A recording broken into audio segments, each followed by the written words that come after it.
95% of the aspirants एक गलत तरीके से रिवीजन करते हैं। काफी लोग मेरे से पूछ रहे थे कि what is the best way to revise. Even मैं भी ये गलती करता था। ठीक है, देखो जनरली लेट्स बी ऑनेस्ट, हम रिवीजन के टाइम पे क्या करते हैं। ठीक है, let's say you are reading any book. ठीक है, आप उस बुक को पढ़ते हो, सेकेंड टाइम पे हम उस बुक पे हाईलाइट करते हैं या फिर अंडरलाइन करते हैं, एंड थर्ड फोर्थ रिवीजन हम सिर्फ वो हाईलाइटेड मटेरियल को ही रीड करते रहते हैं। Just tell me honestly in the comment section, क्या आप लोग ये चीज करते हैं? बट क्या आप इससे बताओ, क्या आपको हर एक टेलेंट्स एक्टिवली रिकॉल याद हो पाती है? जस्ट रिमेंबर कि आप एक बार सोचना, you are preparing for the civil services examination, जिसका actual examination is the mains examination. For example, economy में आप एक टॉपिक रिवाइज कर रहे हो, monetary policy, and you are reading it from a book, let's say Ramesh Singh या फिर नितिन सिंघानिया की बुक से पढ़ रहे हो। आप उसको अंडरलाइन कर दोगे, एक दो बार पढ़ोगे, वापस फिर वो अंडरलाइन चीज ही उसको बार बार रिवाइज करते रहोगे। चलो, प्री में अगर आपको चीजें याद भी आ जाती है, क्या मेंस में आप मॉनेटरी पॉलिसी को प्रॉपर वे में लिख पाते हो? क्या वो सिर्फ अगर आपने चीजें अंडरलाइन किया, अंडरलाइन की हुई चीज आपको याद आती है? Okay, so what is the best way to revise, ताकि मेंस एंड प्री में दोनों ही ये काफी यूजफुल।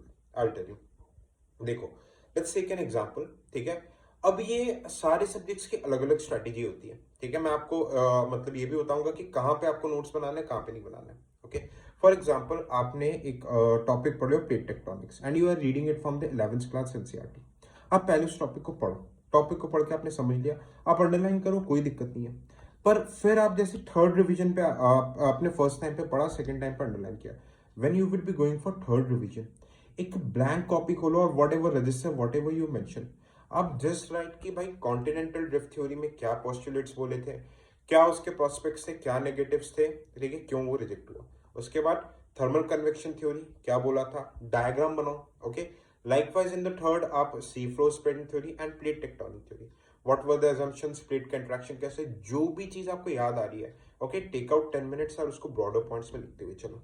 ठीक है, अब आप जस्ट सोचो प्लेट टेक्टोनिक में कैसे क्वेश्चन बन सकते हैं। या तो आपसे थ्योरी पूछने को बोलेगा, या तो इसके एविडेंसेस मांगेगा, या फिर इसका क्रिटिसिज्म मांगेगा। ठीक है, ये तीन चीजें आप प्रॉपर्ली लिख पा रहे हो कि नहीं लिख पा रहे हो? अब जाहिर सी बात है, जो जो चीजें आपने हाईलाइट करके रखी थी, आपको वो सारी चीजें तो याद रहना इट्स ऑलमोस्ट इम्पॉसिबल।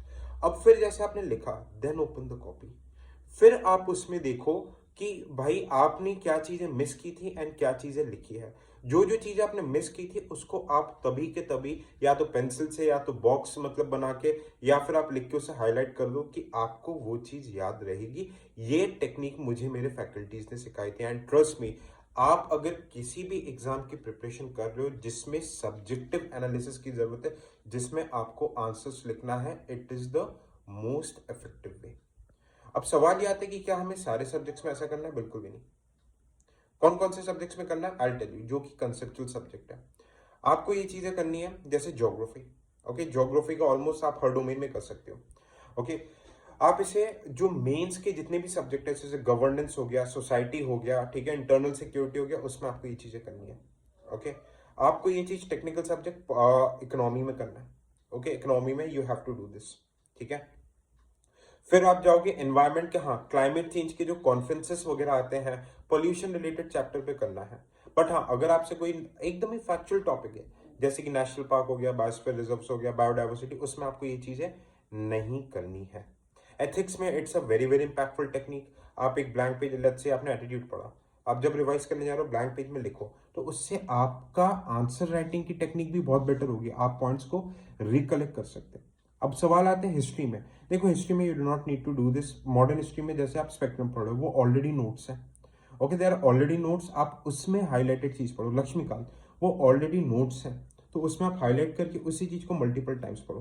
बट जिस भी सब्जेक्ट में, जैसे कि जो मेंस के स्पेसिफिक सब्जेक्ट है या फिर कंसेप्चुअल सब्जेक्ट, जैसे कि मेंस के सारे सब्जेक्ट, जैसे कि मैं आपको बता दे रहा हूँ, एक बार रिवाइज करवा दे रहा हूँ। ठीक है, आपके Indian society, social justice, internal security, IR, disaster management, agriculture, economy, ethics, इन सब पे आपको करना है। इसके अलावा जो मेंस एंड प्री के कॉमन सब्जेक्ट है, ज्योग्राफी में ये चीज करनी है, इकोनॉमी में ये चीज करनी है। ठीक है, पॉलिटी एंड हिस्ट्री आप यहाँ पे देखो, क्योंकि इतना फैक्चुअल सब्जेक्ट है, आप एक्चुअल रिकॉल में फैक्ट्स लिख के क्या करोगे? तो ऑलरेडी जो बुक है उसमें आप हाईलाइट करके करना। ट्रस्ट मी, अगर ये टेक्निक को आप ट्राई करते हो, it would be very very useful for your revision. You can join my Telegram channel civil soldier, जो कि इस वीडियो की डिस्क्रिप्शन में है, फॉर बेटर अंडरस्टैंडिंग, एंड ताकि आप बेटर वे में मेरे साथ अपने प्रिपरेशन को जारी रख सको। And we have also launch the prelims crash course you can join, ठीक है, ये आपके सिविल सोल्जर के ऐप में देखने को मिल जाएगा। ऐप का लिंक इस चैनल के डिस्क्रिप्शन में। थैंक यू सो मच, जय हिंद।